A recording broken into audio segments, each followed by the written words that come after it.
Welcome back to my channel. അപ്പൊ നമ്മൾ ഇന്നൊന്ന് വെസ്റ്റിൽ വരെ പോവാണ് കേട്ടോ. എന്തിനാന്നല്ലേ നിങ്ങൾക്ക് വഴിയേ അത് മനസ്സിലായിക്കോളൂ. അപ്പൊ നേരെ ഇനി അങ്ങോട്ടാണ്, ഒന്നും നോക്കാനില്ല. അപ്പൊ കാണാം. നല്ല മഴയായതുകൊണ്ട് തന്നെ നമ്മൾ ഫുഡൊക്കെ കഴിച്ച് കഴിഞ്ഞൊരു യാത്ര എന്ന് പറയുമ്പോൾ നല്ലൊരു സന്തോഷവും സുഖമുള്ള കാര്യമാണ് കേട്ടോ. കൂടാതെ നമ്മളെ കൂടെ റേഡിയോ മാംഗോയും ഉണ്ട്. അപ്പോൾ നല്ല നല്ല പാട്ടൊക്കെ കേട്ട് അങ്ങനെ പോകാമെന്ന് വിചാരിച്ചിട്ടുണ്ടായിരുന്നേ. അങ്ങനെ കുറച്ച് മുന്നോട്ട് പോയപ്പോൾ തന്നെ നമ്മുടെ ഹൈസാപ്പ് ഉറങ്ങിപ്പോയിട്ടുണ്ടായിരുന്നു. എന്താ ഒരു പുതുമാന്നറിയില്ല.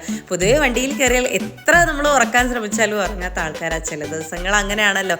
അങ്ങനെ നമ്മൾ പൂളാടിക്കുന്നൊക്കെ എത്തുമ്പോഴേക്കും നല്ല മഴ കുറച്ചൊന്ന് ചോർന്നിട്ടുണ്ടായിരുന്നു. പിന്നെ പൂർവ്വശക്തമായിട്ട് നല്ലോണം പെയ്യുന്നുണ്ടായിരുന്നേ. വെസ്റ്റിലെത്തുമ്പം എന്താവോ എന്നറിയില്ല എന്നിങ്ങനെ വിചാരിച്ച് നിൽക്കുമ്പോഴേട്ടോ നമ്മൾ നേരെ ഹ്യൂണ്ടായിൻ്റെ സർവീസ് സെൻറ്ററിലേക്കാണ് പോകുന്നത്.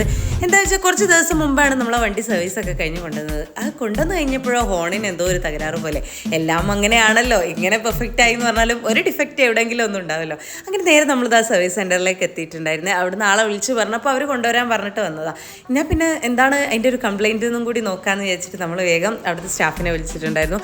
അവരെന്താണെന്നറിയില്ല, ഷാർപ്പായിട്ട് വരികയും കാര്യങ്ങളൊക്കെ നോക്കി കഴിഞ്ഞിട്ട് പറഞ്ഞു കുറച്ച് സമയം വെയിറ്റ് ചെയ്യണം, നിങ്ങൾക്ക് ഇവിടെ റിസപ്ഷനിൽ അവിടെ പോയിരിക്കാന്ന് പറഞ്ഞിട്ടുണ്ടായിരുന്നു. അപ്പോൾ ഞാനിങ്ങനെ വന്ന് ആരാ ആളെന്നൊന്നും അറിയണമല്ലോ എന്ന്, കാരണം ഒക്കെ പെർഫെക്റ്റ് ആയിട്ട് ചെയ്തു തരുന്ന ആൾക്കാരെയും നമുക്കൊന്ന് കാണണമല്ലോ എന്ന് വിചാരിച്ചിട്ട് ഞാൻ അവിടെ തന്നെ ഇങ്ങനെ നിന്നിട്ടുണ്ട്. നമ്മൾ ഹൈസ വണ്ടിയിൽ ഉറങ്ങുന്നതിനുകൊണ്ട് തന്നെ ഞാൻ വിചാരിച്ചിട്ടുണ്ടായിരുന്നു അവിടെ തന്നെ നിന്ന് കഴിഞ്ഞാൽ വേഗം തന്നെ റെഡി ആക്കാമെന്ന്. അപ്പോൾ അതിന് കുറച്ചൊരു പ്രശ്നമുണ്ട്, നിങ്ങൾ എന്തായാലും അവിടെ വെയിറ്റ് ചെയ്യണമെന്ന് പറഞ്ഞപ്പോൾ എല്ലാവരും അങ്ങോട്ടും ഇങ്ങോട്ടും തലങ്ങും വിലങ്ങും നോക്കിയതാ എന്തായിരിക്കും അതിൻ്റെ ഒരു റീസൺ നോക്കാൻ വേണ്ടിയിട്ട്. ഇനിയൊന്നും നോക്കാനില്ല, നമുക്ക് ഹൈസനെ വണ്ടിയിൽ നിന്ന് എടുക്കണം. അപ്പോൾ ഞാൻ നിശാക്കാനോ പറഞ്ഞിട്ടുണ്ടായിരുന്നേ. അങ്ങനെ ഇതാ വാപ്പച്ചി മോളയെ എടുത്ത് അങ്ങനെ വരുന്നുണ്ട്. അപ്പോഴേക്കും ആൾ എണീറ്റ് പോയിട്ടുണ്ടായിരുന്നു കേട്ടോ. ഞാൻ എണീപ്പിക്കേണ്ടെന്നാണ് വിചാരിച്ചത്, എന്നാലും കുറച്ച് ഉറക്ക ക്ഷീണം ആയതുകൊണ്ടാണോ എന്നറിയില്ല, അപ്പം തന്നെ കുറച്ചുകൂടി കിടന്നിട്ടുണ്ട്. നേരെ നമ്മൾ റിസപ്ഷനിലെത്തി വെയിറ്റ് ചെയ്യുമ്പോൾ ഞാൻ വിചാരിച്ചു നമ്മൾ മാത്രമേ അവിടെ ഉണ്ടാവുള്ളൂ എന്നേ.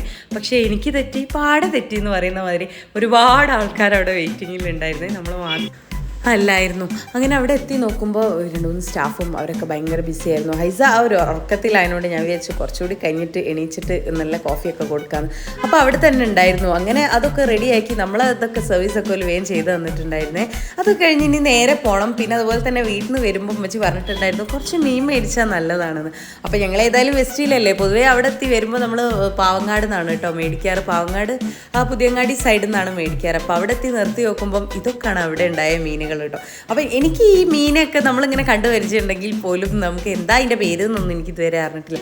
ഇപ്പോഴും ഞാനൊന്നും ഇങ്ങനെ ചോദിക്കും ഈ കഷ്ണം മീൻ ഏതാന്ന്, അങ്ങനെ കേട്ടോ. അങ്ങനെ അയിലയും മത്തിയും ഒക്കെ ഉണ്ടായപ്പോൾ ഞാൻ പറഞ്ഞു കുറച്ച് മത്തിയും കുറച്ച് ചെമ്മീനും മേടിച്ചാലോ എന്ന്. അങ്ങനെ ആ ചെമ്മീൻ കണ്ടപ്പോൾ നല്ല അടിപൊളിയായിട്ട് തോന്നി. കുറച്ച് വലുപ്പമുണ്ടും എന്തെങ്കിലും ഒരു വെറൈറ്റി പോലെയൊക്കെ എന്തെങ്കിലും ഉണ്ടാക്കി എടുക്കാമല്ലോ എന്ന് വിചാരിച്ചിട്ട് ഞാൻ പറഞ്ഞിട്ടുണ്ടായിരുന്നു. അങ്ങനെ വേഗത നമ്മൾ കുറച്ച് ചെമ്മീനും കുറച്ച് മത്തിയും ഒക്കെ മേടിച്ചിട്ടുണ്ടായിരുന്നു. അമ്മച്ചിക്കൊക്കെ ഇഷ്ടം മത്തിയാണ് കേട്ടോ. എവിടെ പോയാലും അവർ പറയും എന്തെങ്കിലും പുളക്കറിയോ അങ്ങനെ എന്തെങ്കിലും വെക്കാമെന്നൊക്കെ ഉള്ള രീതിയിലാണ്. അങ്ങനെ ആ മത്തിയും ചെമ്മീനും ഒക്കെ ഞാൻ മേടിച്ചിട്ടുണ്ട്. എക്സ്ട്രാ ഒരു കവറും ചോദിച്ചപ്പോൾ വേറെ ഒരു കാക്ക കേട്ടോ കൊണ്ടുപോയി തന്നത്. അങ്ങനെ അതിലൊക്കെ വെച്ച് ഞങ്ങൾ നേരെ കാറിലേക്ക് വെക്കാൻ പോകുമ്പോൾ നമ്മുടെ ഹൈസാപ്പ് വണ്ടീൻ്റെ പിന്നിൽ കയറി കിടക്കുന്നുണ്ടായിരുന്നേ. ഇതെന്തൊരു അത്ഭുതം. അങ്ങനെ ഞാനിതാ നേരെ അതൊക്കെ അവിടെ വെച്ച് കഴിഞ്ഞ ശേഷം ഇനി കുറച്ച് സാധനങ്ങൾ കൂടി മേടിക്കാനുണ്ട്. അപ്പോൾ നമ്മളിതാ കുറച്ച് മുന്നോട്ട് പോയപ്പോൾ ഈസി മാർട്ടിൽ നിർത്തിയിട്ടുണ്ടായിരുന്നു. ഞാൻ അവിടുന്ന് മൊത്തം സാധനങ്ങളും ഇവിടെ തന്നെ മേടിച്ചിട്ട് പോകാമെന്ന് വിചാരിച്ച് നേരം കയറി. കാരണം എന്താ വെച്ചാൽ നിഷക്കാർക്ക് ഒരു സ്ഥലം വരെ പോകാനുണ്ട് കേട്ടോ. നിഷക്കാൻ്റെ ഫ്രണ്ട്സിൻ്റെ കൂടെയാണ്. അപ്പോൾ പിന്നെ എന്തായാലും നേരം ഉണ്ടാവില്ല എന്ന് എനിക്കറിയാം.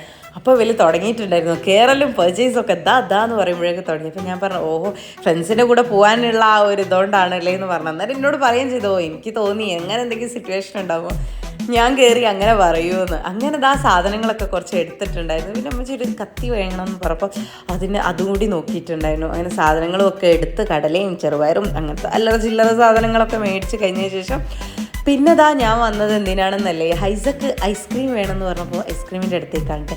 ഈ പുറത്ത് ഭയങ്കര മഴയൊക്കെ പെയ്യുമ്പോൾ നമ്മൾ എന്തിനാണ് ഈ ഐസ്ക്രീം മേടിച്ചു കൊടുക്കുന്നത് പറഞ്ഞിട്ട് ഞാൻ പറഞ്ഞു അതൊന്നും വിൽക്കുന്നില്ല, അതൊക്കെ വാങ്ങാൻ വെച്ചതാണെന്നും പറഞ്ഞിട്ട് മെല്ലെ നൈസായിട്ട് കുട്ടികളല്ലേ മനസ്സിലാവില്ലല്ലോ എന്ന് വെച്ചിട്ട് അങ്ങനെ മിഷുപ്പി വരുമ്പോൾ തന്നെ പറഞ്ഞിട്ടുണ്ടായിരുന്നു എനിക്കൊരു ഡയറി മിൽക്ക് മേടിക്കണമെന്ന്, സിൽക്ക് തന്നെ മേടിക്കണം എന്ന് പറഞ്ഞപ്പോൾ ഞാൻ പിന്നെ വിചാരിച്ചു സാരല്ല ഒരു സിൽക്കല്ല അങ്ങ് മേടിക്കാം.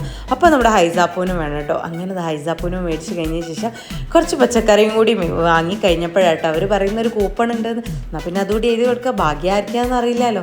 അങ്ങനെ അതിൽ പേരൊക്കെ എഴുതി കൊടുത്ത് നമ്മൾ ഹൈസാപ്പൂനെ കൊണ്ട് ആ ഡ്രോ ബോക്സിലൊക്കെ ഇടിച്ചിട്ടുണ്ടായിനെ. ഹൈസാപ്പൂൻ്റെ ഭാഗ്യം പോലെ ഇരിക്കും, നോക്കിയാലോ.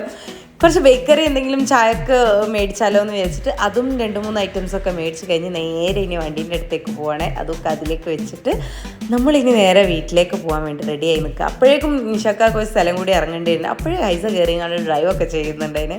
ഇനിയൊന്നും നോക്കാനില്ല, വേഗം അങ്ങെത്തണം, അല്ലെങ്കിൽ മിഷുപ്പി ഇതാ അങ്ങനെ വെയിറ്റ് ചെയ്ത് നിൽക്കുന്നുണ്ടാവുമെന്ന് വെച്ച് അങ്ങനെ നേരെ ഞങ്ങൾ പോയി. എടക്കരയൊക്കെ എത്തുമ്പോഴേക്കും പിന്നെയും തുടങ്ങി നല്ല മഴയായിരുന്നു.